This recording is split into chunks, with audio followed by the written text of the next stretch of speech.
When I was 21, I was drifting. No money, no education, working odd jobs, construction sites, warehouses, pumping gas, barely making enough to pay rent. I didn't have direction. I didn't have a plan. I was living from paycheck to paycheck, trying to keep my head above water. But I remember very clearly the moment that changed everything for me.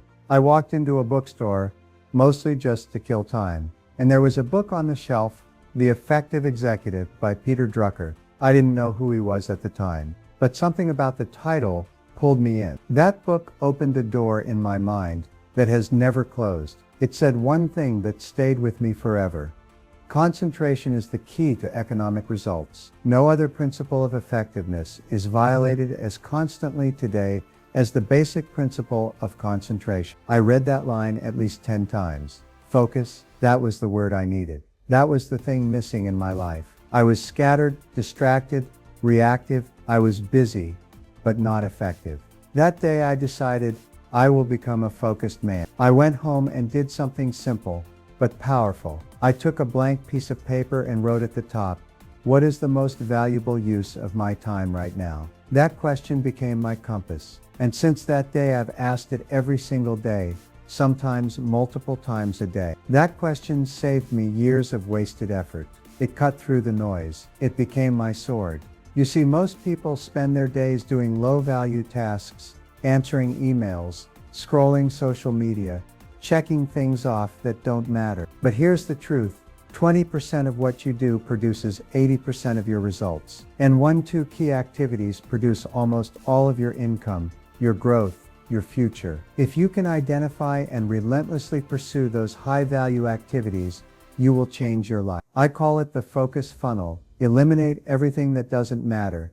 Automate or delegate what others can do. Schedule the few critical tasks that move the needle. Protect those tasks with everything you have. If your day isn't planned, someone else will plan it for you. When I started building my career in sales, I learned quickly that prospecting was my high-value task. Making calls, getting appointments, closing deals, that was it. Everything else, paperwork, coffee chats, organizing files, was noise. So I began every day with 2 hours of uninterrupted prospecting. No phone, no distractions, just pure focused effort.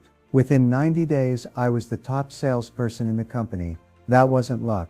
That was focus. Success is not about doing more, it's about doing less, better. What are the 3 things, if done consistently, would create 90% of your results? Find them, write them, and give them your mornings. That's the most sacred time of your day, your golden hours. When you master your mornings, you master your life. And remember, focus is not a trait.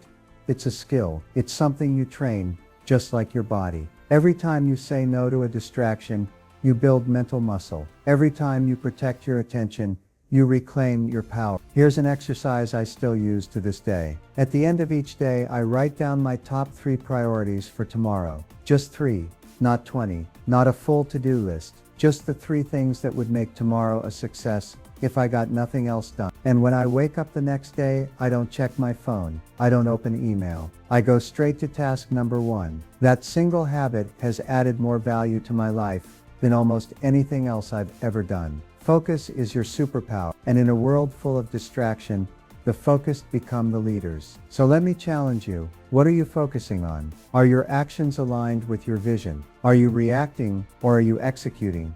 Because your results don't lie. If you want different outcomes, you must focus differently. Every goal you've ever dreamed of is already within reach. The only thing standing between you and that future is clarity, consistent action. Let today be the day you reclaim your time, eliminate the noise, schedule your focus, and go deep. Because in this noisy world, your ability to focus might just be your greatest competitive advantage. Let me tell you a little secret.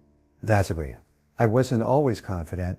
In fact, when I was young, I felt inferior to everyone. I believed I wasn't smart enough, not skilled enough, not worthy enough. I'd see other people sharper, faster, better, and I'd think to myself, what's wrong with me? But then I learned something that changed my life. Confidence is not something you're born with. Confidence is earned through consistent, meaningful action. You see, most people wait for confidence to show up before they take the leap. But it doesn't work that way. Confidence isn't the cause of action. Confidence is the result of action. Let me take you back to one of my first public speeches. I was terrified, palms sweating, voice shaking, heart pounding, so hard I thought the whole room could hear it. But I stepped onto the stage. I delivered a messy, awkward, poorly organized talk in front of 7 people. And guess what? I survived. And the next time, I did a little better. I prepared more. I stumbled less. 10 people showed up, then 20, then 50. Eventually, I became one of the most in-demand speakers in the world. Not because I was confident at the start, but because I earned it through repetition, learning, and action.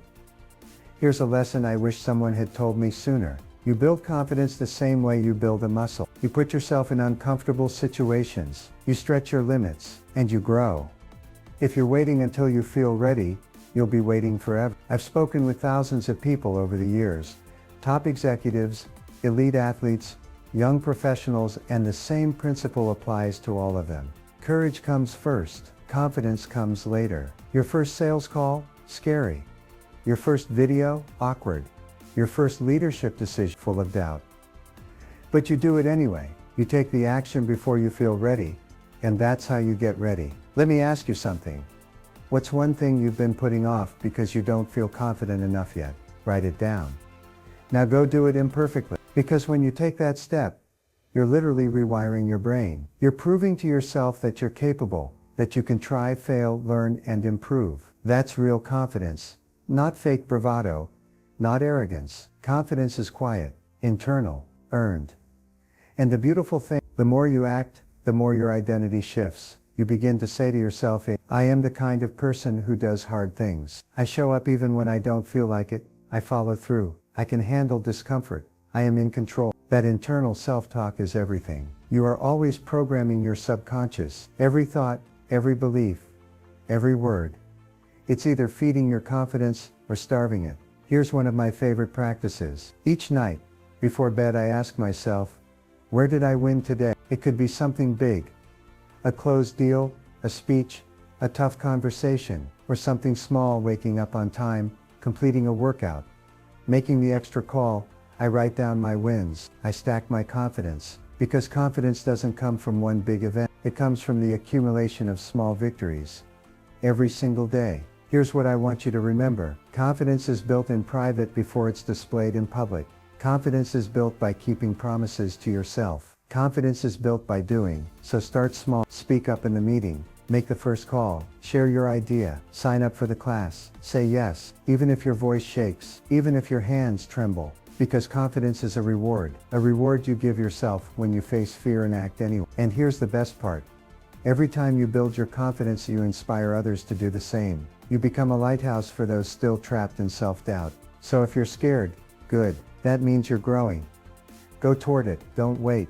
Don't pause. Don't hope for permission. Earn your confidence. And once you do, no one can take it from you. I want you to think about something for a moment. Dedave, what if I told you that success is not an accident? That it's not reserved for the chosen few? Not based on luck? Not about talent, good looks, or coming from the right family? What if I told you, and I mean this with every fiber of my being, that success is predictable? Because it is. Just like gravity, just like sunrise, just like seasons, success follows laws, natural, universal, and unbreakable laws. And once you understand those laws and apply them with discipline, success becomes inevitable. Let me take you back to when I first discovered this truth. I was in my 20s, broke, sleeping on the floor, working long hours in labor jobs, barely able to afford rent or food. I didn't have a college degree. I didn't have connections. I didn't have direction. But I did have one thing: curiosity. I started asking a question that would change my life forever. Why is it that some people are more successful than others? I asked that question hundreds of times, to my coworkers, to managers, to anyone I admired. I read books, attended seminars, took notes, listened, watched, modeled successful people down to the smallest detail. And I found the answer. It wasn't luck. It wasn't timing. It was patterns. They all did certain things over and over again. They had habits, beliefs, routines, ways of thinking. They planned their days. They focused on growth. They surrounded themselves with driven people. They read, they exercised, they stayed consistent. And I realized if I just did what they did, I could have what they had. That one insight that success is learnable flipped the switch in my mind. If someone else could do it, I could too. If they could learn it, I could learn it. If they had results, I could model their behavior and produce the same results. Success is a formula. You want to be fit? There's a formula. You want to grow your income? There's a formula. You want to build a strong relationship, lead a team, write a book, become world-class at your craft? There's a formula for that too. And the best part? The formulas are already out there. In books, in interviews, in podcasts, in mentorship. All you need to do is find them, study them, and apply them consistently. Success leaves clues. Your job is to follow the trail. Let me give you a simple analogy. Imagine you want to bake a chocolate cake.